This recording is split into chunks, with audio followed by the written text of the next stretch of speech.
Sunday 9 p.m. What are we like? 9:30 actually. Yeah, sorry everybody. It's the fault of my son who refused to go to sleep or do anything whatsoever that I've asked him to do all day. So I've chloroformed him, and fair option. As it gets to 9:15, I'm running out of options. I think chloroform, that's fair enough. So yes, welcome to this evening's Riker's Beard Live. As you'll see, it's just the two of us tonight, myself and my dear colleague Carl, who is to my stage left. Just the two of us. We can make it if you try. I don't have that one queued up, so you have to do with Grade. I did spring it on you slightly. So our erstwhile colleague Richard is in Wales today. We don't know if he's going to pop up at some point or not, but he might do. Yes. So both Carl and I have been very busy this week, so we haven't actually watched any kind of Star Trek. So yeah, we've got nothing new to talk about. Not only, so we're going to say hello to everyone. It's a good start, I feel. Yeah, we've had Gary already, and Alan's on with us. Good evening, Mark. I can see is there. Yes, lurking. Gary said good evening twice. Very passionate. Every now and then, in honour of Richard being in Wales, I may break into a Welsh accent. Oh, we can do some chamber singing, yes. Christoph, good evening to you, dear fellow. How are you?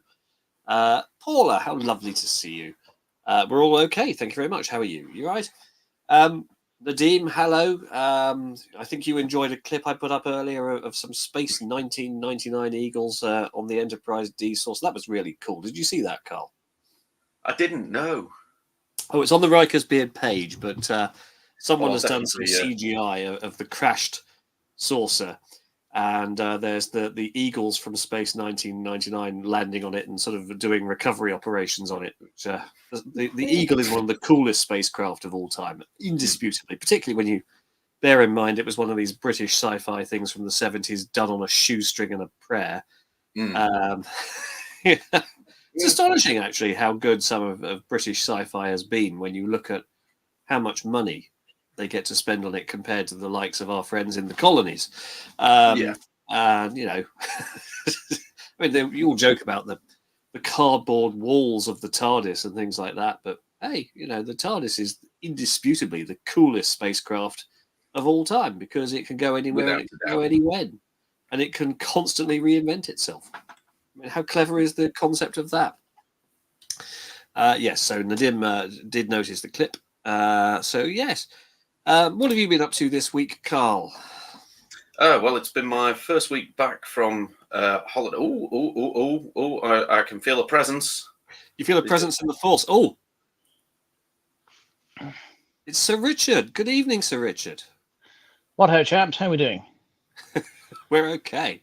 You've downloaded enough pixels to go on holiday with. God, it's so small. I need some glasses. I can. Are you on a phone by any chance? I'm on a telephone. Yes. Yeah. Wow. God. How are you doing, Sir Richard? How's the sorry, Richard? Is that meant to say that?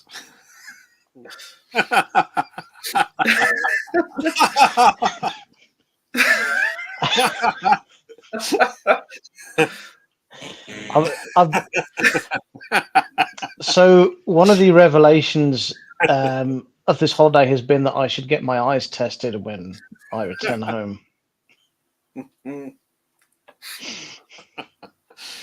Well, it's astonishing to see that you've got some internet. That's great news. I've got it coming out of my ears, mate. Got something in your ears. Yeah. Is it one of those Cyberman enhancements? Actually, these are if you're ever in the market for some noise cancelling headphones for the gym, the Jabra Elite are superb. They're very good. Yeah.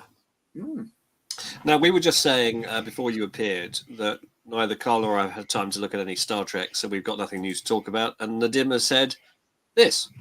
I can't.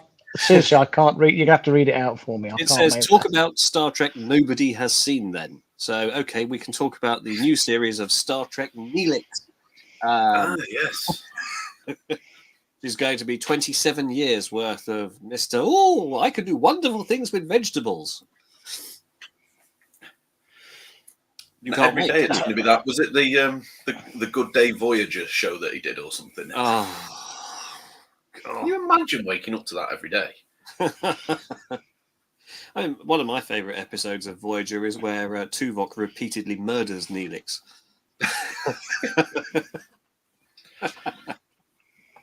Now Alan has suggested. So yes, so I'm in. You're right. I'm in Wales, and I saw two things today that I never thought I'd see. So apparently Cardiff has a nude cycling club. Right. I was waiting for a bus, and something happened I was not expecting. It really was quite a thing. My children said, "Daddy, why are those people cycling naked?" And I was checking the football results on my phone, going, shut up, stop being so stupid. There aren't people naked cycling." And then I heard a whistle, and I turned around to see. Well, middle-aged would be kind. Upper middle-aged people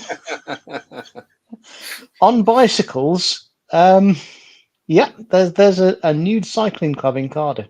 Apparently, it's open to all. There was a chap on a skateboard doing really well to keep up. He was really going for it. He was a nude skateboarder. Yeah, yeah. So that was a thing. Once in London. I think I was somewhere near Hyde Park, and there was some charity nude cycle ride went past me. That. No, this wasn't for charity. This is just a club. Yeah. Yeah. And I went, and I've digressed a little bit. I went to Cardiff's Forbidden Planet, and no disrespect to Cardiff, but it's the worst Forbidden Planet I've been to. It's a bit rubbish. Oh. But apart from that, Cardiff I can highly recommend. It's really quite nice. Cardiff Castle is nice. The city centre, the people are peculiar but quite lovely.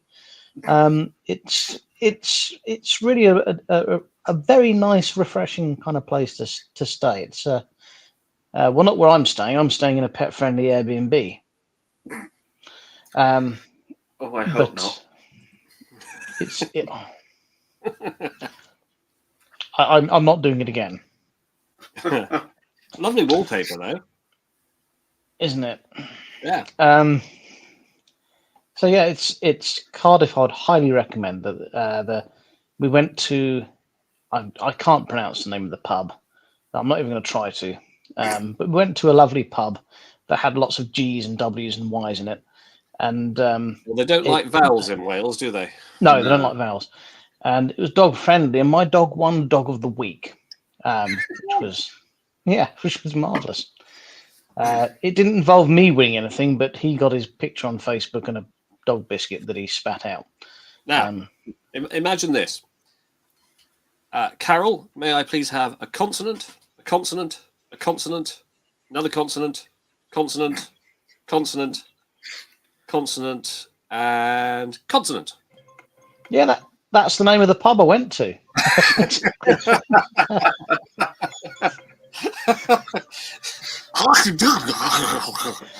and Klingon are very similar, aren't they? There's got to be a joke in there somewhere about incontinence, but we'll leave that alone. Actually, I quite the Welsh accent is absolutely lovely. I've not heard much of the Welsh language, but the accent is really nice. I quite like it. So, yes. Have you been to that monument in the middle of Cardiff where the TARDIS recharges and it's got Torchwood underneath it? No. It's right outside the Welsh Parliament building. Not seen that. No? Okay. It's a big silver thing with lots of Artron energy coming out of it. It's worth looking up. Huh. Okay. I'm going to a museum tomorrow, and I'm going to try and persuade us to come home a day early. We'll see how that goes.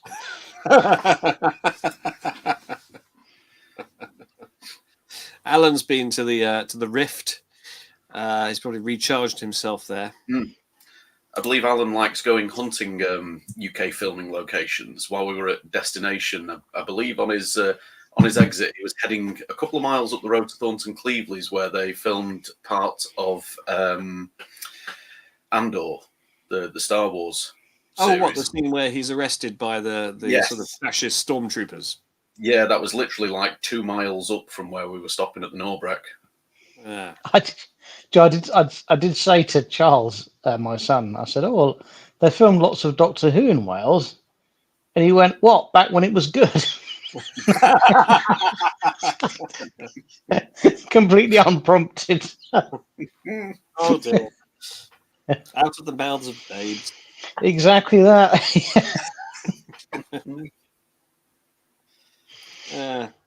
Now, Christoph has mentioned. You have to read it out again. I can't. Well, I mean, is that not the censor? I don't know. Ianto's Shrine. Yeah, so Ianto was a character in What are you talking about? Torchwood. He died. There is a shrine to him in Cardiff, and I think it's still there. He might have been what the cycle ride was in honor of.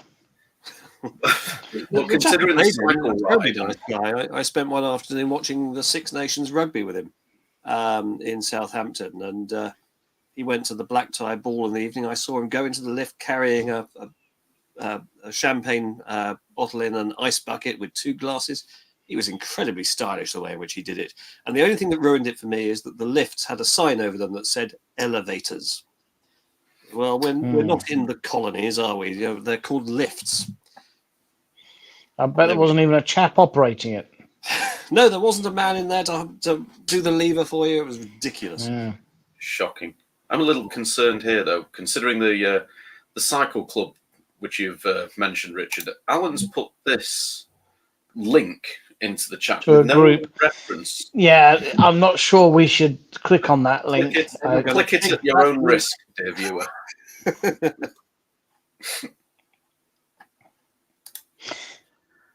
And we have Vicky with us this evening as well. Vicky's missed all the excitement about the new cyclists. Yeah, where were you, Vicky? Gary? No. Again, I can't read. You're going to have to read them out, guys. I can't. Gary was suggesting that cooking with Carl, I think, rather than cooking with Neelix. I'd quite like to see Carl put on the Neelix whiskers. I think they would suit him very much. Again, no. Basically, you know, nip down to your local Amdram and find a costume for the Beadle from the Dickens plays. You know, they've always got the big mutton chops. Yeah. But there we have it. All right. Shall we have a feature? Shall we have massive choppers? Let's have massive choppers. Let me find the intro. I think it's this one. Let me see.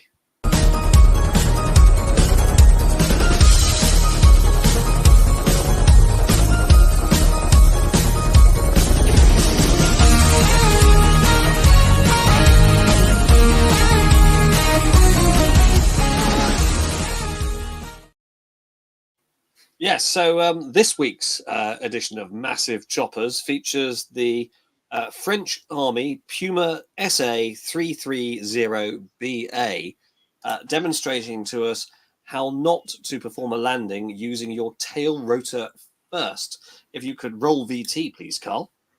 Yes, I'm just trying to find the right one. There it is. Here we go.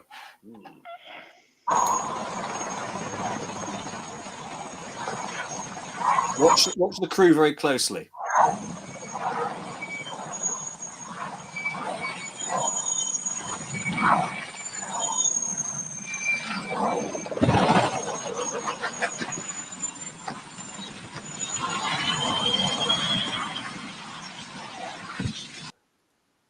Now, that's not how to land. Did you see the guy who actually fell out? Yeah, and then ran off into the background before the tail came back round to him. Incredibly, no one was hurt. Wow. Bollocks. What's most incredible That's like, hang on a minute. No, just a minute. Wait. We've all seen RoboCop 2, where they bring out all no one was hurt. Yeah, right, no one was hurt. That poor bugger at the end blows his own head off. Oh dear. That pilot survived. Did he? Well, the pilot was probably safest because he was away from all the chopping blades. It was all the guys hanging out the side of the helicopter. Yeah. More Each spin round, you see another set of legs have gone inside. So yes, that's the French army landing with their unique tail rotor first landing maneuver. And that concludes this week's massive choppers. Thank you. So, Richard, have you watched any Star Trek this week? So I very nearly watched some Star Trek last night, but instead I watched the Venom film with Tom Hardy. Which one? The first one. Didn't know there was more than one. Yes, there's the second one that has Woody Harrelson in it, and the third one which is landing in the fall. The fall. The fall. Oh, that's what Americans call autumn, isn't it? That's right. Yes. Yeah. Don't know why they don't I've never been able to work out why. Is it because that's when the leaves fall off the tree? Well, that'd be very convenient, wouldn't it? Would certainly Little fit. spring. It's probably when Tote Abraham III fell over something, like his cat.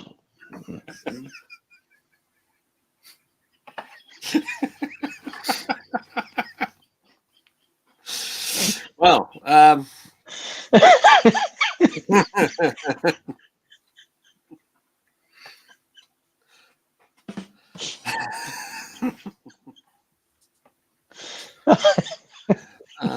Like the way when Richard has any sort of emotion now, his screen moves with him. It's and how he laughs like Muttley.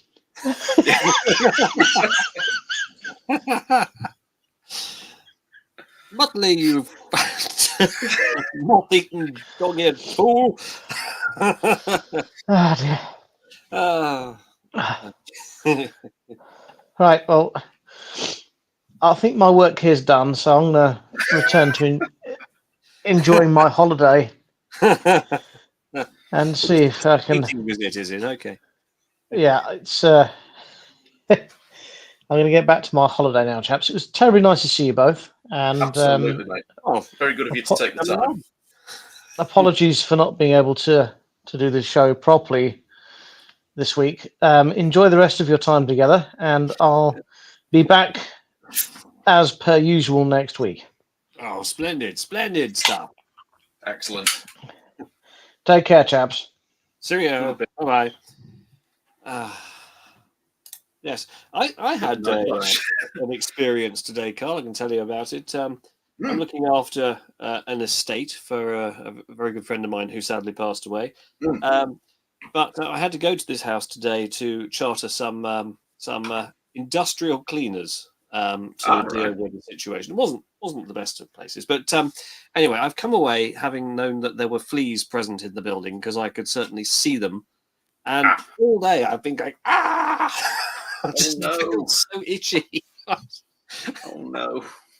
It's psychosomatic because I'm looking at my legs. I've got shorts on. I can see there are no fleas there, but I can still.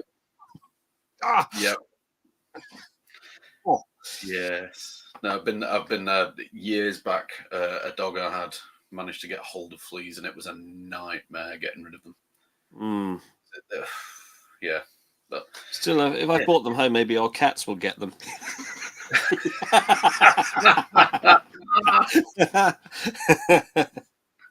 Stupid cats. No, Christoph, no. No. Do you want these events to continue or not? I'll tell you what, Christoph. I'll put the suggestion forward if you'd like to run it. But I'll make sure it's scheduled when I'm doing the mixology. So, oh, well, that would be a significant competition because, as we know, Carl, your mixology class was by far and away the most popular event at Destination, vastly oversubscribed. I wouldn't want that damaging by being overtaken by nude cycling. I dare not do that then.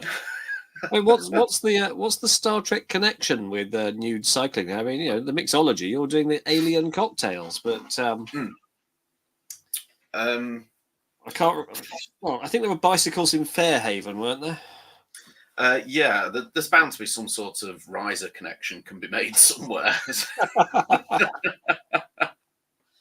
What was it? The Barbie movie I watched the other week. Claire and I. The Barbie movie. Yeah, why?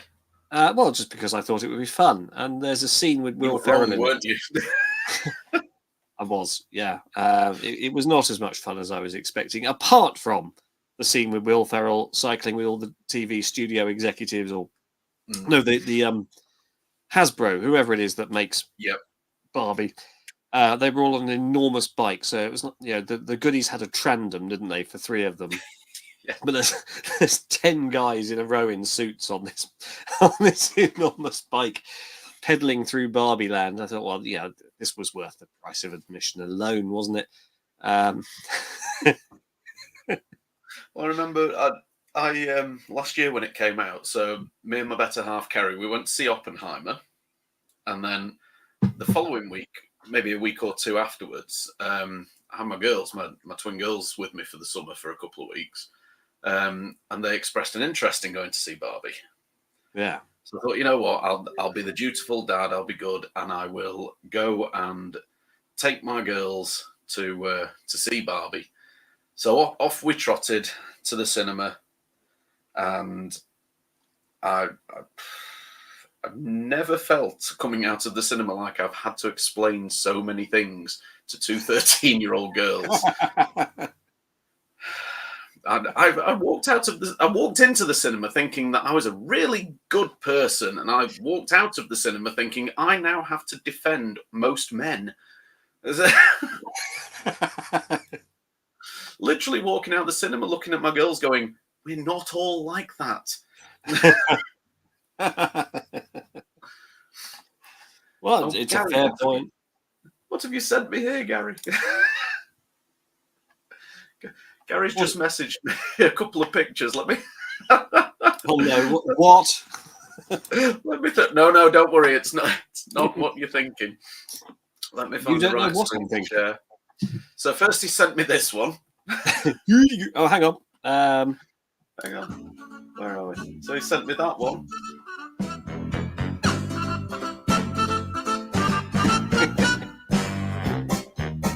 Yes.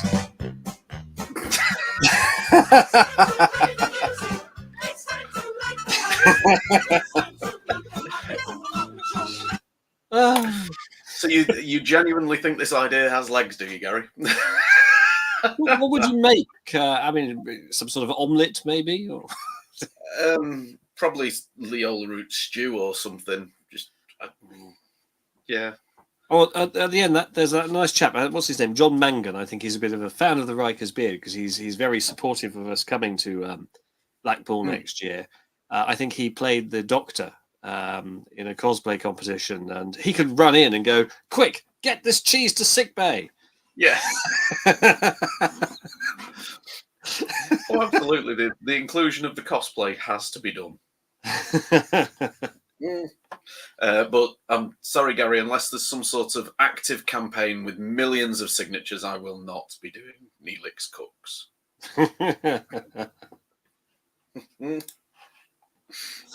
Splendid. Right, so anything else with the comments? So Christoph has made clear he doesn't want to run a cycling competition. I'm not going to fill up that next comment you put, Christoph.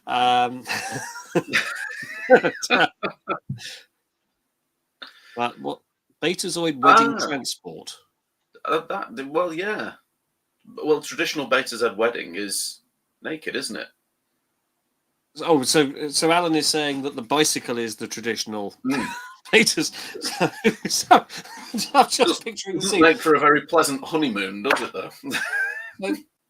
In what was it, Star Trek Nemesis, where Troy and Riker were off to get married, and Picard says, "We will all participate in the traditional rites." None of us envisaged that there would be bicycles involved. although he did say at the end of that sentence, if anybody needs me, I'll be in the gym. So maybe he was going to the gym to the exercise bike. I always wondered why it was called a spin class. I thought, well, the bike doesn't spin, does it? I suppose the wheel does. The wheel does, yeah. Unless it's to do with how fast you go on it when you get off at the end of the lesson, you're just kind of like, oh. Well, you turn into Jimmy Savile.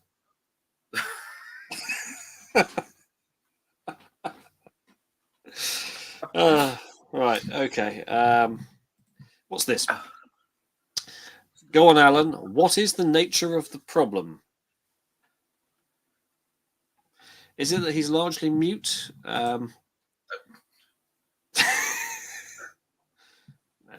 Waitrose, I'm sure, will be fine. Yeah, they have Waitrose in Blackpool. Do they have what, sorry? Waitrose. I didn't see any. Oh, is it just like Morrison's or something? There's a Tesco. Just remember, what does Tesco stand for, Carl? Tesco. Don't know, it sounds like a song, really. Tesco.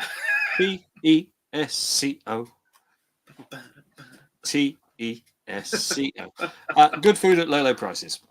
Now, yes, that from Reeves and Mortimer, of course. Oh, come on, Alan. What's the problem with the cooking demonstration? Then you'll have to tell us. The suspense is killing us, Alan. Yeah. Don't leave us hanging like this. Otherwise, we'll have to do a round of "How high are you?" or something while we're waiting for an answer. Ooh. Oh! We could discuss that other thing that you sent me. Or the Wish clip. What was it? Wish, or was it the? There was a Wish clip. Did I send you something else? Let me have a look at me. Look at my list. Oh yeah, I've got a Wish. Yeah, got a Wish clip. What was the other thing? It was to do with the factory.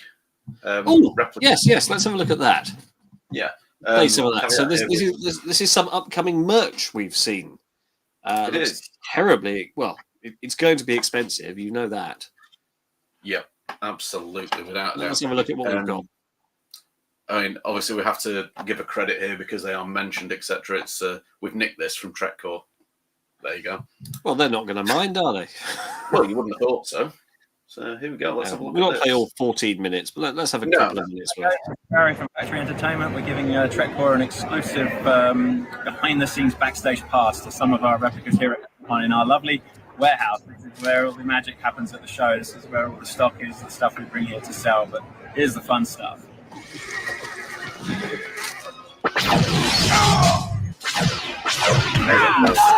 The phaser from Star Trek 5. So again, it's fully functional, turns on, and we know that this appears in Star Trek 5 and 6. So we do have two different sounds. We have the one from 5, and then we have the different sound. You turn it, and we have the sound from 6, which is noticeably different. You have the fire ready charge indicator, I guess, here. We have the removable magazine. So that we can also couldn't do see if I can spring find load the one that product. When that can have where is it? Here it was part really you've interesting. not seen. You skip past the really cool bit with the assault phaser where it goes. Got a fully functional screen here, so we have the Geo, Met, and Bio, and when you push the buttons, it will change between the three screens. Yeah. And they are all animated. They were specially designed based on the original 35mm slides. We sent the footage through to Paramount, and they did approve it. Whether the camera will pick it up or not, that's a 720p screen. So you do get some decent, pretty hard to read. Some of the smaller font on, say, some of these is really tiny, but it is there. And we did them at full size. The eagle-eyed among you will notice this is not a 35mm slide, and it isn't even the right format to a 35mm slide. Sadly, they don't make screens in that size. They're just not something anybody wants. And the edition size, remember, on this is very low. We're making no more than 1,000 of these, so it's not practical for us to commission somebody to make 1,000 screens. So we have to use what we can. So we've sort of improvised here, but I think the end result you finally get. I was really shocked to learn when I first learned that it was only a 35mm slide, because I could swear that when I saw it on camera, it was real, and the suspension of disbelief was so good. But yet to learn that it was just this fairly rudimentary thing, but now finally we get to make what I think was the original intention of the prop makers. That's pretty special, isn't it? I think that's very good. And like Gary said there, the medical tricorder they did was nearly £600, though. Well, I'll tell you what, Carl. I mean, I've got the Roddenberry tricorder, which is a thing of absolute beauty. And that wasn't far shy of 600 quid, but it doesn't have a functioning screen. It has a backlit screen and it has millions of blinky lights on it, but that's something else, that, isn't it? Happily, my Roddenberry.com tricorder is one of those appreciating assets that I could probably flog it for 4 times what I paid for it, because they ain't available no more. Very, very smart piece of kit.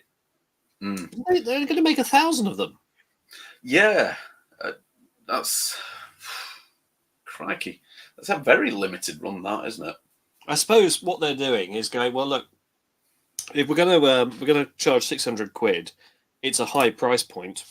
But if it's a definitively limited edition, there will be at least that many people who are able to stump up for it, who will definitely want it. And, you know, there are plenty of people who buy more than one, knowing that they can keep one and then resell the other for twice the price, meaning they got it for free. Yep. Absolutely. But the assault phaser, I don't know if you can go back to the clip. There's a bit where it sort of pops a bit like a real handgun with a very impressive metal clanking sound. I think I may have just found it as well randomly as I was about clicking. 2.5 minutes in, I think. Right, let's go from there. Let's see if we can do it. Here we are. Couldn't do previously. We do have now a fully operational P1. Can remove it, and it is independently operated and will make sounds by itself. Only kills, no stun. Goes back in, and then something that Shatner tells us that when this was designed, Greg Jean designed it, and Greg did incorporate a very rudimentary P1, but it's never seen in the film. It was cut from the original, from all of the footage, but there is a prototype that exists. One of the things that Greg was told by Shatner was that he wanted this to be more like a pistol, an automatic pistol, a real one. And on the MR one, everyone will know that this opens by a spring-loaded mechanism and then you manually close it. Well, that's completely opposite to the way real firearms work. So in homage to Shatner and Gene's vision, now this closes like a real gun. Oh! There's no plastic on here. A lot of people were upset with the Master Replicas one that it had to be, de-spec to plastic. This is all metal and hefty as hell. This thing weighs exactly the same as a fully loaded 45 pistol. There you go.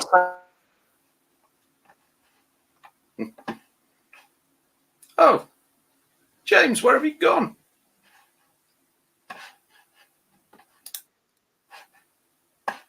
Oh. James appears to have completely frozen on us. How very rude. How very rude indeed. Well, this is a turn up for the book.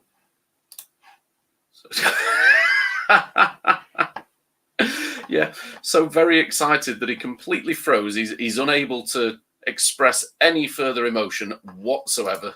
Very good, Gary. Very good. Bravo. Bravo. Like it. Like it.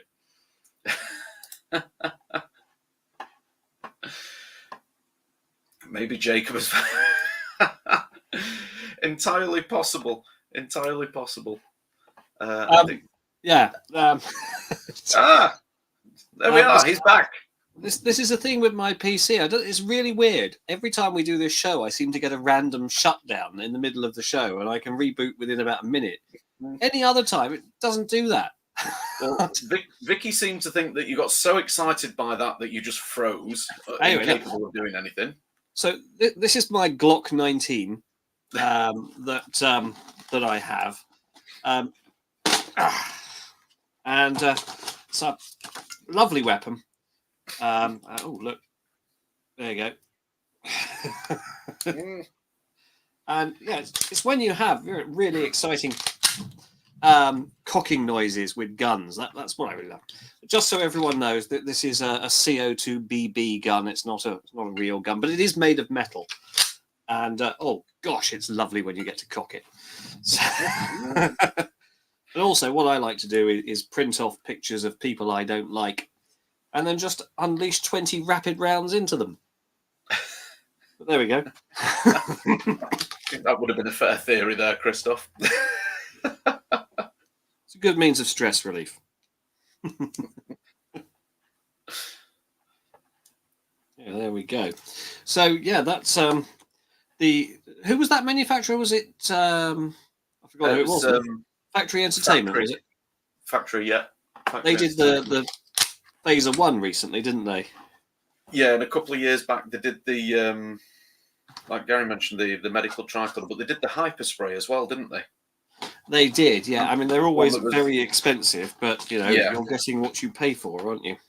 Yeah, and it had several interchangeable tubes, didn't it, as well, the hyperspray, if I remember. But yeah, it was pretty expensive.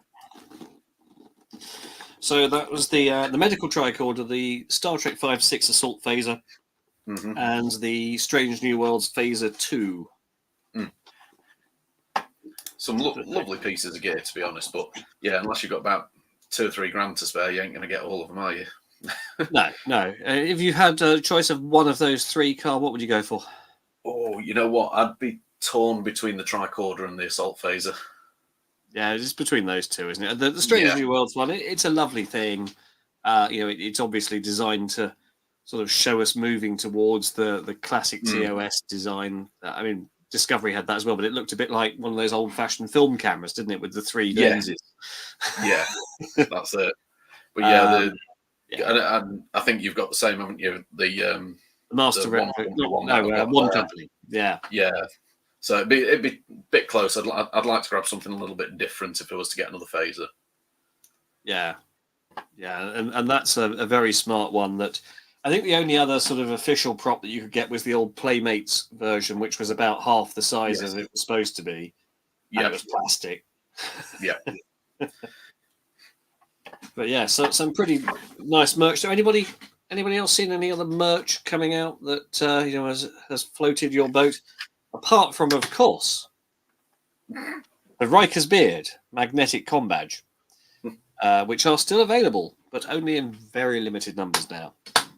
I have 7 of them here that I'd be able to post out.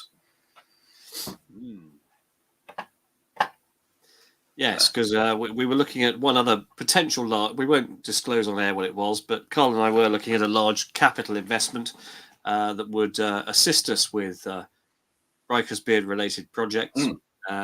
So we do need to get a little bit of cash in, just to mean it doesn't all come out of my pocket. Grease the wheels, so to speak. Yes. I mean, I paid to build everything else, but a little bit of extra help wouldn't go amiss. Absolutely. Incidentally, I was meaning to say, I don't know, sort of, if there are people watching this who are in our neck of the woods who might want to help us out with the odd project, and in particular, anyone who might have access to any kind of land or storage facility where we could actually build the stuff and work on it, rather than having to put a tent up in my garden in, the hangar deck, as I call it, is a 6 meter long by 3 meter wide sort of temporary garage that I build in my garden. I've got the space for it, but every time we put it up, British weather decides now is the time for us to have gale force 9 winds and driving rain. And on one particular occasion, the entire thing, I went outside in the morning, it was upside down, there were twisted metal bits of the framework, and we're talking scaffolding pole type bits of framework, not twigs. Yeah. I just looked at it, it was like I just give up. It's like every time I try and work on something, the worst storms in history roll in. I mean, Alan's got a solution, which is that we could build a shelter out of surplus, unwanted John Barrowman DVDs. Oh yeah, which can be found on the same shelf as all the Rolf's Cartoon Club and Jim Will Fix It DVDs nowadays. I believe CEX sell them for a penny a piece. No, they sell them for £1 a piece, Carl. They will only offer to pay you a penny a piece. Sorry, my mistake. A great business model, though, isn't it? Even if you've signed it. Yeah. Do you remember? I mean, let's dwell on this again. When Dan thought he was going to be terribly funny, he bought up like CEX's entire national supply of John Barrowman DVDs and asked them to post them to me. And he kept subtly saying, have you had a parcel? No. It never arrived. If someone from Royal Mail was thieving, or whichever courier it was, because I'm not going to say all Royal Mail people are thieves, that would be wrong. I do hope you enjoyed your surprise, whoever stole it. Yeah, I mean, it would definitely have been a surprise. I mean, what I probably could have done if it had arrived is I could have just said to the kids, Paul, and I could have gone.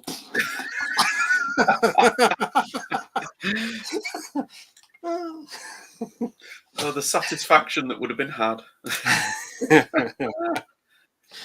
So is Barrowman's face printed on it? I'm not sure. Hang on. This is Alan's copy, so obviously I can't destroy it. Be careful with Alan's copy. He's been waiting years for that. Yeah, no, Barrowman's on there, so you know, seeing him explode could be fun. Yeah. Alan, by the way, if you want me to post you this DVD, I'd rather not have it in my house, to be honest. So, just let me know. Just say the word, Alan. Say the word. He sent me a picture the other day of something he'd seen online. It was someone who'd ordered, I think it was a bookmark via eBay. And when it turned up with the buyer, it turned up in a Catwoman DVD. The buyer contacted the seller and said, "What's the DVD for?" And he said, "It's just packing material, because that's the value of Halle Berry's Catwoman film, considered one of the worst films of all time." Yeah, and rightly so. I've never seen it in its entirety, I'm proud to say. The worst film I ever watched was one Claire insisted I watched. It was called Made in Dagenham. And it was about female emancipation in the workplace in the 1970s. And I mean, it checked all the boxes for me. And there were car chases, aliens, firefights. Everything was in there. Oh no, it wasn't. Well, that's why I didn't like the film. Yeah, it wasn't for me. No. Fair. Right. Well, Alan, I mean, I may see you in Blackpool next year. It hangs in the balance because my terms haven't been met. In fact, so far they've been met with deafening silence. Do they want us? Well, I haven't bothered to reply, so perhaps not. I think they're probably focusing on the Winter London Comic Con, aren't they, at the moment? Yeah. When is that? I could go to that. I suspect late November. Let's Google it. Yeah, late November, I think you're talking for that one. Winter Comic Con. I do enjoy a good Comic Con. Usually get a lot of steps in. Yes. Yeah, I suspect late 16th, November. 17th November.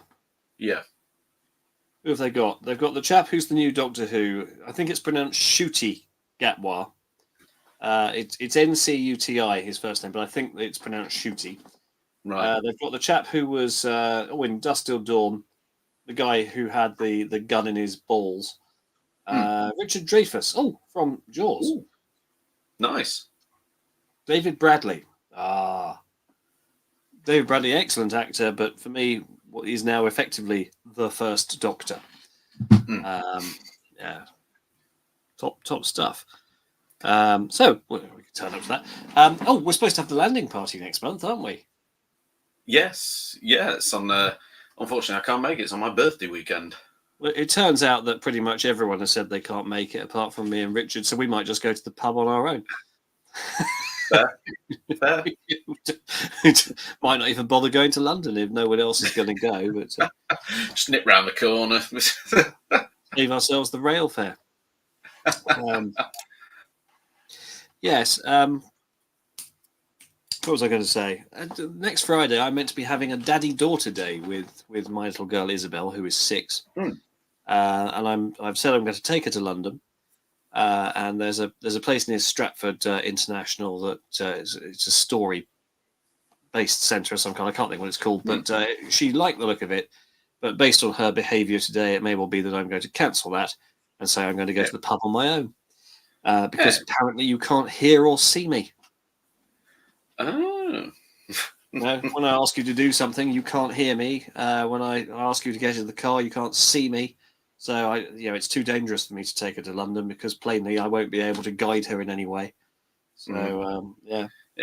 Well, effectively, that's a case of parental risk management, and I think you're doing a sterling job. Yes. Yes. Basically, the risk has been identified. You don't understand anything I say, so we can't. Yeah.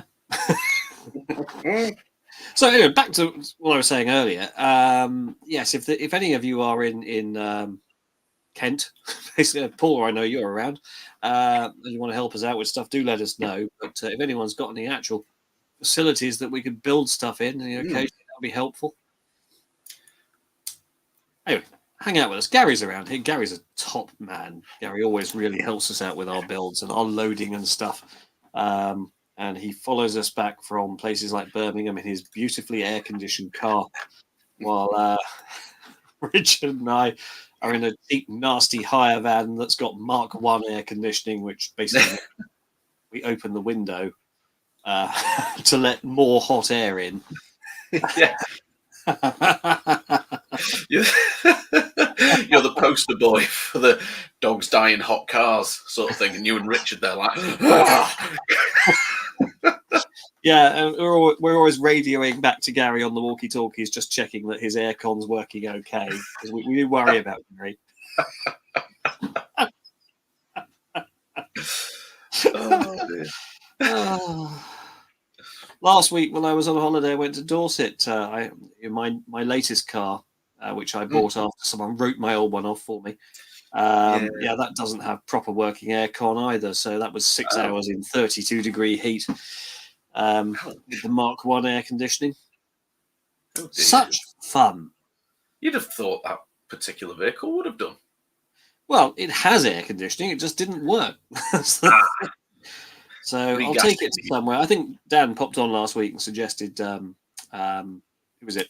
Quick Fit. Do some sort of, if we don't make it colder, you don't pay type job. Yeah, that's fine. That's right. Let's do that. Winner. Yes. Okay, right. So how are we doing on time? We've got about half an hour, about 12 minutes if we're going to do a whole hour. So shall we do our we've got a wish clip, haven't we? Yeah. Yeah, we've got a wish clip. Let's burn through some minutes with that. Yeah, let's cue up the intro. I've not even done a pre-watch on this, so it's going to be a complete surprise to me.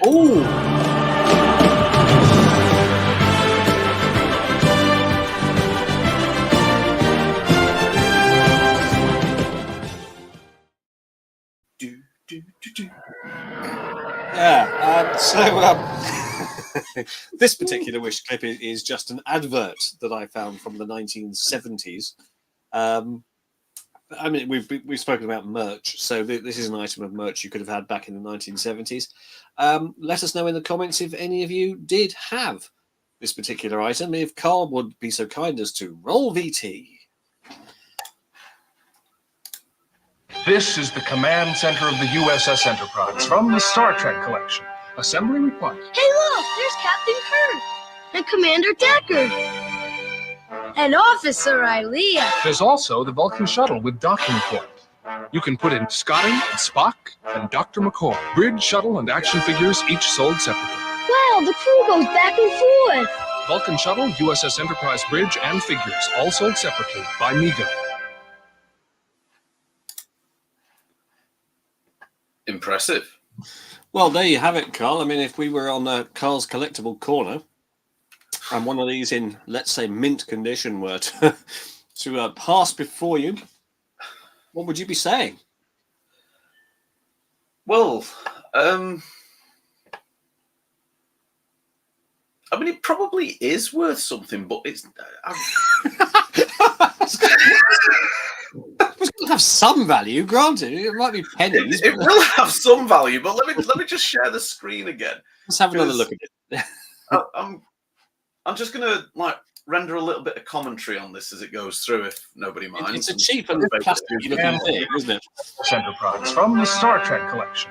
Assembly required. Hey, look, there's Captain Kirk and Commander Decker and Officer Ilea. There's Yes, also the Lieutenant Vulcan Ilea. shuttle with Dr. You can't hear you, Carl. You're too quiet. Spock and Dr. McCoy. Okay, well, let's say some Some assembly volume from the required. clip. Yeah, some assembly required. Okay, so it's not a complete thing. Fair enough. Officer Ilea, I believe it was Lieutenant. Let's get a bit more accuracy going on here, shall we? Mm-hmm. And as we sort of look at it, let's see. Here we Is go. that The Bill Craven? Vulcan shuttle looks like a Hoover bag, for goodness sake. And you know what makes it look even more like a Hoover bag? When you do this with it to dock it as a And Officer Ilea. There's also the Vulcan shuttle with docking port. You can put in. Look, it was everyone's favourite Hoover bag being connected. But No. to be fair, Carl, that's how the shuttle did dock with the Enterprise in the motion Yeah, picture. I get that, but it's not like an amazing feature or anything. All shuttles do that, you know. Oh dear, no. It doesn't dock on the bridge like that, though. It docks in the room at the back. Anyway, Yeah, semantics. yeah, that looks like It looks like a cross between a Hoover bag and a really, the Heinz pouches, other brands are available that you give to sub 3-year-olds when they want a fruity snack sort of thing. They're really quite tasty, aren't they? But but it looks like one of those. I seem to remember the Vulcan shuttle having a bit more shape to it. Well, actually, it wasn't technically a Vulcan shuttle. It was a Starfleet shuttle. It just happened to be one issued to the Vulcans, and it turned up on a sled, if you remember, because shuttles aren't supposed to have warp drive. I was going to say, why has it not got the other parts? Why has it not got the sled? Because when you do see any shuttles in the motion picture, there are a couple I think seen in the Enterprise hangar bay, and they do look like that. They're the worst of all Starfleet shuttle designs that I remember. I mean, there's the classic Galileo. My personal favourite is the one from Final Frontier. The Galileo that appears in that's my favourite. The slightly elongated one. Yeah, it's stretched almost, isn't it? And you have that brilliant scene where it comes in and it's landing while Chekhov's bluffing Cybok and all the Marines jump out the back. It's brilliant. I love that. Plan B for barricade. And then, of course, there's this one. Oh, yes. It is otherwise my favourite because that's what we've got. There it is. Go on. Show it up nice and big there. There we are. Hang on. Let's try and get it in focus. There we are. Thing of beauty. The Type 15 shuttle pod that they did on Next Generation mainly because they had to knock a shuttlecraft up that they could have life size. Yeah. And they had a couple of beautiful design shuttlecraft. Rick Sternbacher designed one that looked almost like a sort of a cross between a sculpted pebble and a frog. Well, that was the early TNG one, wasn't it? The Type 2. Yeah, basically the carpentry department said, look, there's just no way we can build this without spending an absolute fortune because of all these curves you've built into it. And they went, all right, let's have one that we can have that's basically just a box. Fell within my ability to have built. And I'm not going to pretend I built it all on my own. I did have a professional carpenter help me because it's just all the angles, I just couldn't do it. Yeah. But after the first 4 years, when I'd managed to build the engines and go, right, okay, now starting on the hull, at this rate, I'll be retired.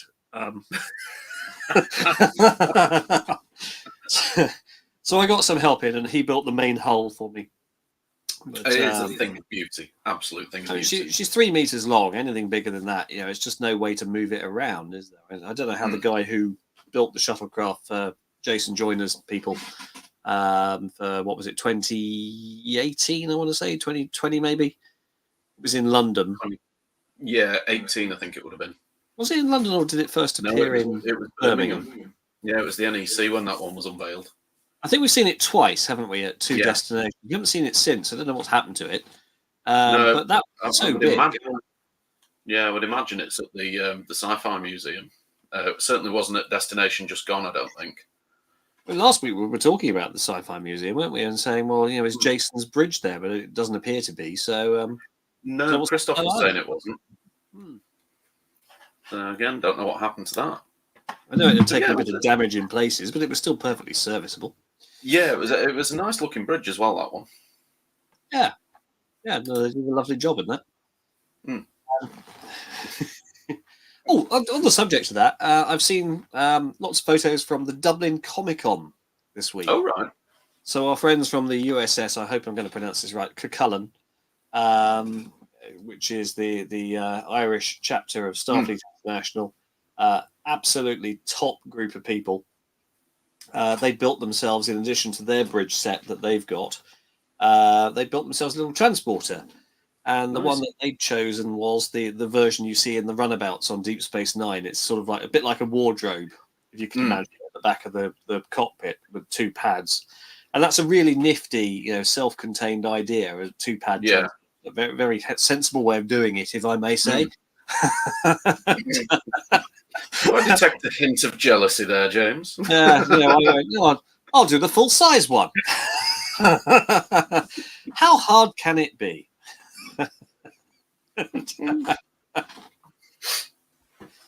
Looking to upgrade that, by the way. I've got irons in the fire on that. But I should say I reached out to a supplier to manufacture a couple of parts for it, and they came back saying, "Yeah, here's your quote, £4,000." It's like, I was expecting, 10% of that. Yeah. What? Just out of interest, what did you ask them for? They were parts to be made out of reinforced glass, so they were to be parts of the pad itself. And when we're talking sort of cost that would replace a car, Yeah. It's a bit extreme then, really, isn't it? I said, thank you ever so much for quoting for it. I didn't appreciate it would be anywhere near that sort of level. I'm sorry, that's outside of my available budget at this time. I like the way you put the caveat "at this time."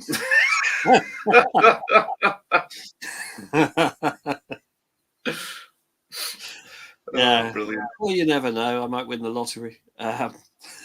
Oh my lord, Alan! Really? It can't be. Is that the thing we just put up online? It's got to be. Can we click that link and have a look at it? I don't know if I can actually. I'm not sure. See if I can copy and paste it. No, I don't think Alan can. You can't send us a screenshot, can you? Let's see if I can copy and paste it into my browser and have a look. No, I can't. No. My word, £900. It was a cheap and nasty looking thing, though, wasn't it? Maybe it's just a collector's item. It must be. Like the Spock helmet. Yeah, because it's so. I mean, it's just a vacuum-formed piece of plastic, isn't it? It's nothing. It looks like the sort of outer packaging of something rather than actually being the prop itself. I suppose, what was it, 1978? I mean, action figures and the like weren't a big thing back then. It was Star Wars that really made action figures a big thing. Yeah, I mean, I've got kicking around somewhere the Playmates Enterprise D bridge set, and it's about my outstretched arms for the size. It was designed for the 3 3/4 inch action figures that they did. So it had to be pretty big to fit any number of figures. It was quite a nice piece, but like most things, it's sitting in my loft. Yeah, they did.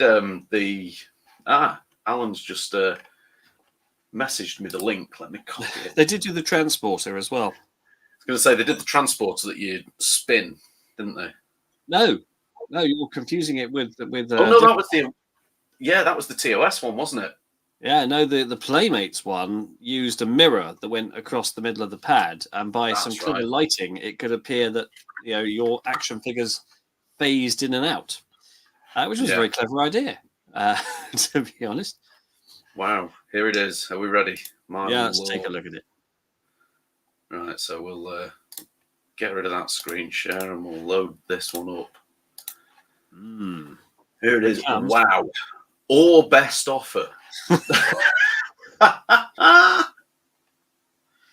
Wow. Let's get a good look at this. So it's got the original box. In remarkably good this is condition over 40 years old then. Yeah. In very good condition. Yeah, this has got to be, 45 years old, roughly? Yeah. But it's still cheap and tacky and nasty. I mean, look at the seat. Cheap and tacky and nasty. But, so if you go back to that last image, Carl, the very last one.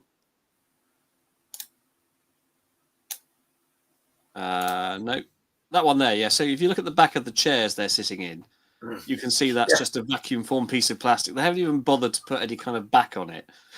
No. And it's all one color as well. So the only color in that entire thing is based on stickers that you're going to apply. Some assembly required. Why is Mr. Scott facing backwards? Good question. Is it that Mr. Scott's facing backwards, or is it that... So there's the captain's chair and the helm, and for some reason there's a console right in front of the main screen. So, I mean, who's meant to stand there? They're standing right in the way of the screen. Yeah, I think they've got the bridge the wrong way around. Not quite making sense, that one, to me. Do you think the captain's chair and the helm should be sitting at the front? I think the captain's chair and the helm should, but I think Scotty's the only one the right way around on that. So that's Chekhov over in the top left there. So he's facing the wrong way. Who's this poor guy here in white? He's like, "Hello, I'm here." Ah, dear. Wow. Yeah. I mean, I've got to be honest. If I had to commit, the best part of 900 quid to something, I'm going for the medical tricorder, not this. Yeah, the assault phaser. Absolutely. Although you could get it for $42.45 per month on PayPal credit if you really wanted to. So every month for 2 years, I could be thinking, "Gosh, I've got interest-free credit on this." Oh, you just wouldn't, would you? I mean, that's the same sort of money that was leaving my bank account every month to get the Enterprise D build. Yeah. This, which I now have all the parts. I presume, Carl, you've now got all the parts as well. I do. Yes. They're, I have it. I have the complete collection, except it's a very incomplete model. I mean, I can see from where I'm sitting on a shelf way up there is the skeleton of the top of the saucer that was as far as I got just before Eagle Moss went bust. And I thought, well, that's the end of that then. And I got all my money back on my credit card. By going, I'm now left with an incomplete model, which is no use to me at all. And they refunded me. And then Van Home turned up and said, "Oh, we'll let you carry on where you left off." As a result, I've got it for half price then. Nice. It's still a lot of money. Yeah. but hopefully a lot of very enjoyable hours ahead. Yeah, well, you've seen the Millennium Falcon that I built. That was outstanding. Partworks kits. That took me 6 years from receiving it to finishing building it, mainly because no one gives me any free time to do anything.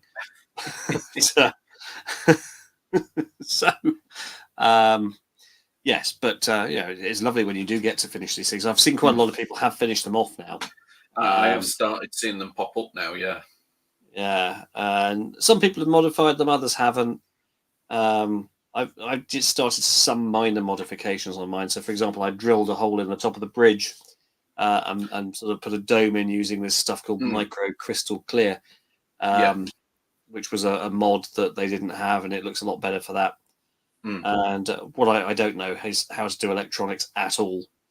So a lot of people put blinky lights in that I'd be quite keen to see if there's an aftermarket thing you can install. Yeah, possibly. Yeah. But the people have had plenty of time to work on it, haven't they? So, So some years ago, Carl, it was all your fault.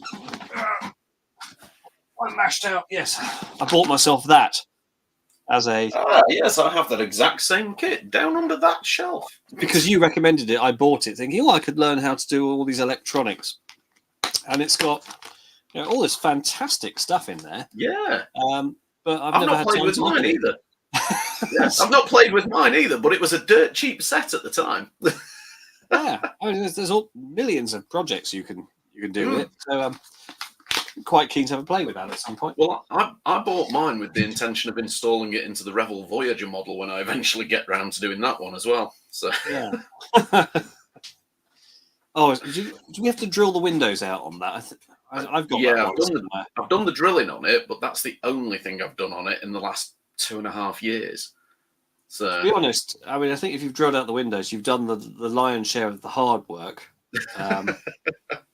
I built one of those before back in the 90s. It wasn't hard to build, but knowing what I now know about using airbrushes and so forth, I could do a vastly superior job on the paintwork now. See, I've not done any sort of modelling for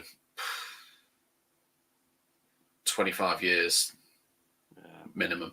So, and I've never even used an airbrush. So I've got an awful lot to learn. Oh, it's great fun when you get hold of one. And I actually found it quite therapeutic when I was working on the Falcon every time that I would sort of finish with a colour and I'd have to dismantle the brush, take all the bits out, clean them individually, then put it all back together. So it's really nice, actually. I feel like I've done something. Yeah. Well, the thing I want to do with the Revel Voyager is figure out a way to make the engines move. Ooh, that's tricky. Yeah, well, I think some sort of motor in the secondary hull connected via a rod and cog system.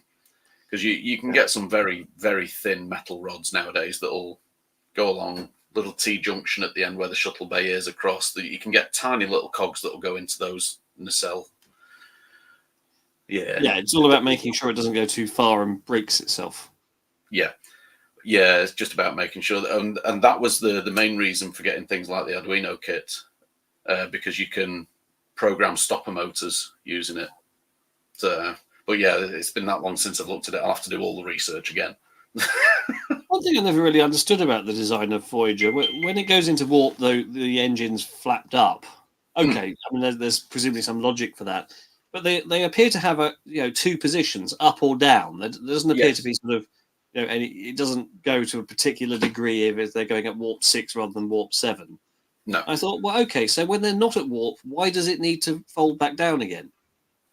I've no idea why it needs to fold back down. Why can't they just be in that position in the first place? I never got it. There must be an in-universe reason. I mean, apart from the fact it's really cool. The only in-universe reason, and I have no idea where it came from. I don't remember where I heard this from. The only in-universe explanation I ever heard about it was that it was something to do with, do you remember that little phase for a while after one of the late TNG episodes where they had to restrict warp speed travel because of the rift that was caused? Well, yeah, it was meant to be a new design of engine that didn't cause that rip because it was variable. But my point is, it was variable. It was either position 1 or position 2. So, position 1, it's not at warp at all. Yeah. Maybe it was a nice idea, and then they realised, actually, we can't afford to shoot it in so many different positions, so it's just either up or down. So, yeah. I mean, Voyager had issues like that, didn't it? That the whole Marquis Starfleet thing didn't really, after about the first season, come up again. Not from a couple of odd, time travel type episodes or alternate reality things. We've got 38 torpedoes and no way to replace them after they're gone speech. Well, they fired honestly, 200 torpedoes.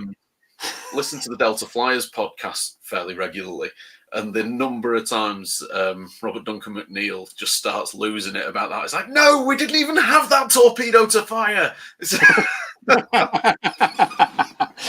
So they found a way around that. And there's also the number of shuttlecraft that they managed to destroy or damage. Well, how did they manage to replace all these shuttles? Yeah, well, they were on rations about, can Janeway have a pot of coffee today? But no, we can replicate a new shuttle. That's fine. Oh dear. So they have these lovely ideas at the beginning, and they sort of come away from them very quietly. Yeah. Later on, but hey, we love Voyager. Great show. Yeah, absolutely. How can you not love it? We got Tuvix. It's when Marina Sirtis at Comic-Cons always talks about Troy's accent and goes, she invented Troy's accent, and then we meet her mother. Go, okay. Well, she got her accent from her father, and then we meet her father, who speaks nothing like her either. Yeah. So the origin of her accent remains completely veiled in mystery. I'm going with Beta Z finishing school. Yeah. Same way Picard's son speaks like he's from the East End. Yeah. British actor. I very much liked Picard's son in Picard season 3. Ed Spieler. Sounds about right. Very good actor. I really liked him. I'd love to meet him one day. Yeah, it'd be nice if he turned up at one of the cons. I've seen him at a few things where he's turned up at cons with Gates McFadden and Will Wheaton. So you've got the family group. Yes. Crusher and her 2 boys. Yeah.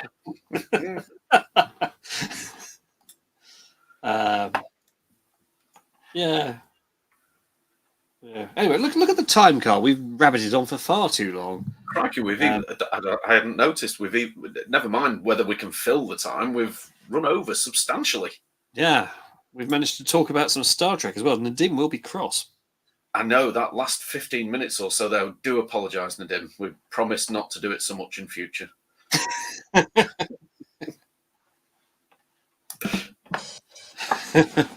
Well, thank you, Carl, very much for joining me this evening. Thank you to Sir Richard, if he's still watching, for popping on from Deepest, Darkest Wales. Thank you to all of our dear viewers who looked to us and commented along, giving us something to talk about. Oh, fake Carl's there. The bridge thing tried to play itself on one of my other screens then. That was quite disturbing. Well, there we go. I'm going to go and do some stuff for a court case. So, toodle pip, everyone. Do look after yourselves and each other.